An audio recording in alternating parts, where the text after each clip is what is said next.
Do you want to know how to do your own relationship assessment? I'm Nicholeen Peck, and I teach all about relationships, good communication, and parenting, all through the lens of self-government. And in this video, I'm going to be talking about doing a relationship assessment.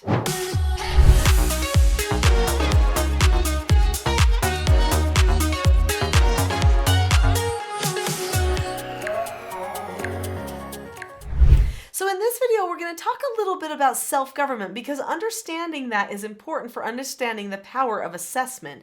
And then I'm going to share with you what type of assessment questions you can ask yourself on a regular basis so that you can improve your relationships. So what is self-government? Self-government is being able to determine the cause and effect of any given situation and possessing a knowledge of your own behaviors so that you can control them. So a person who is self-governing says, wait a minute, I understand that if I am kind to someone else, then that person will probably be kind to me, a kind of a boomerang effect, right? Or if I am calm with my children, they will trust my teaching. All of these things are cause and effect. They understand that. And then they examine themselves and they say, am I being calm? Am I being kind?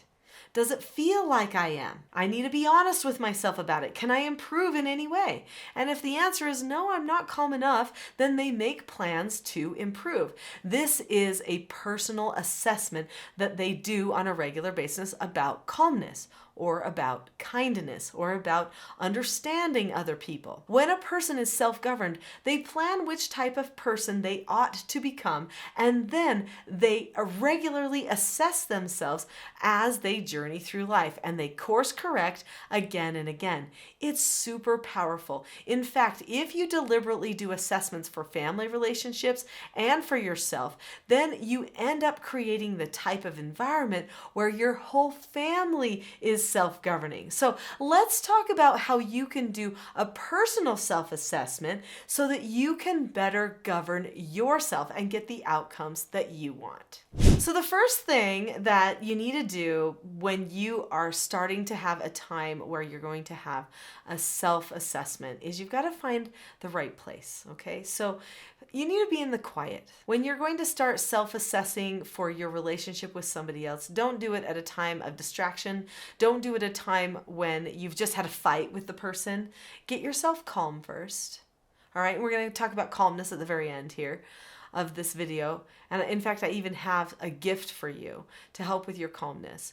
But make sure that you're calm first before you do an assessment, because if you're not calm, you will be in the midbrain. So when a person first starts being not calm, they go to midbrain. If it gets worse and worse, they go all the way to back brain. This is the fight or flight part of the brain. And when you're in the amygdala or fight or flight, you are not able to think clearly. Midbrain, you've got maybe 40% ability to think up front.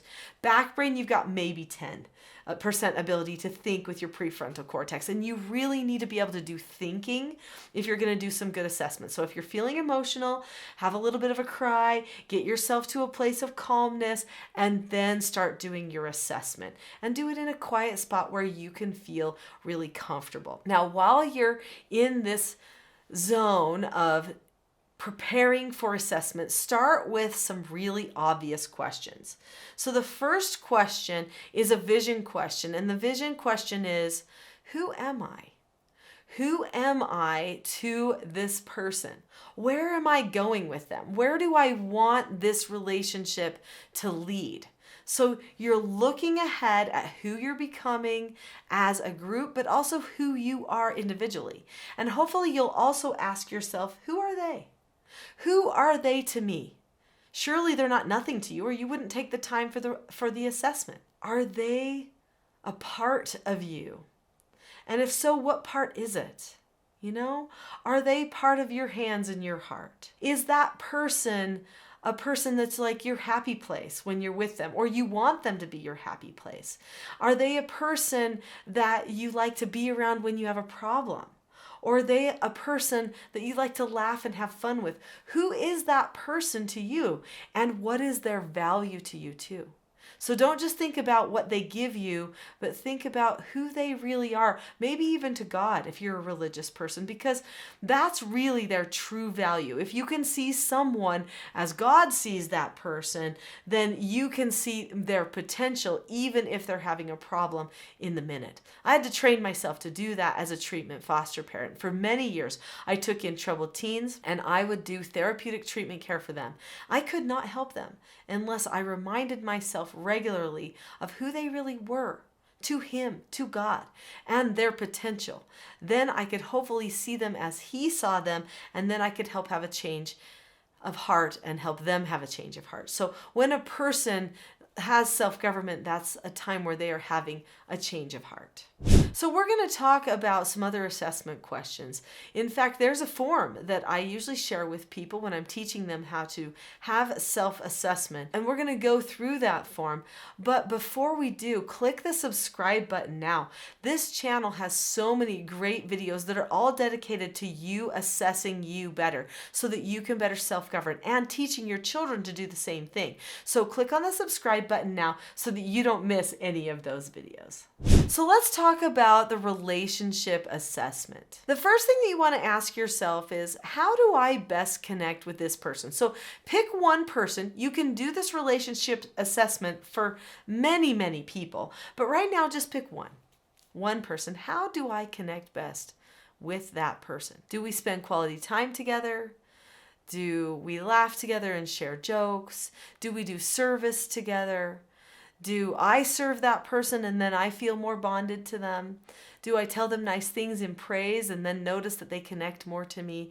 What is it that I do? And maybe there's a love language that you want to consider there as well. Then you want to ask yourself, what does this person do to get my attention? Do they do negative things? Do they talk back to me and debate me on everything to try to get my time and attention? Or do they do kind things for me and try to make me smile and laugh? Is that what they do to get my attention? If they are doing a negative thing to get my attention, how do I respond? That's an interesting question to consider. Be honest with yourself. If they are annoying you and doing negative attention seeking, what do you do? What do you say? Do you detach from them? Do you get angry? What is it that you do? In those moments, how do I try to get that person to do what I want them to do? So when you maybe are engaging in power struggling, what is it that you do? And hopefully you don't engage in power struggling. Some people can take some very good calm steps to try to help the person get calm too so that they can communicate more effectively. So think to yourself, what is it that you do? And if it is manipulative in any way, if it's you trying to control them, then we've got to come up with something new, right? We've got to come up with a new plan. Another question to ask yourself is, do I trust that this person actually wants to be happy and does want to make me happy? Sometimes people do things without thinking. Sometimes they do things that annoy us or even can make us mad, but they're really trying to help. Do we trust that this person has good intentions? Because if we are villainizing the person, that's going to damage our relationship. So we need to ask, am I villainizing this person right now? Am I thinking of them as a person who just wants to make me mad? Or do they have a need that's not met? Am I seeing the need? What is that need? And how can I provide for that? Now here's a big question. Do I feel love for this person daily? If you don't feel love for them, you've got to make a plan. If the answer is no, I don't, then you need to say to yourself, what can I do to help feel love for this person daily? Now for me, I pray. If I don't feel love for a person, I go to my room, I go into my closet, close the door, turn on the light too, close the door, and I pray to ask God to help me feel love for that person. And I don't stop praying until I feel love for the person. He loves everyone, so I want a little bit of that love if I'm not feeling it. When you don't feel love for that person, what do? Do you treat them any differently? Be completely honest about that. And then ask yourself, what is my plan going to be to make sure that I increase my love for that person daily? Finally, do I take the other person's mistakes personally? If you are taking the other person's mistakes personally, you will be disappointed in that person and you will detach from that person. So what can you do to make sure that you don't take their mistakes personally, Drop the subject. Make sure you just let things go. So the person did something that was mean or unkind. Talk to them about it and drop the subject. Do you trust yourself to talk about it calmly? That's maybe a question you have to ask too. If the answer is no, you may need to learn to disagree appropriately, which is one of the skills I teach parents to teach children, but it's actually just an adult skill for life.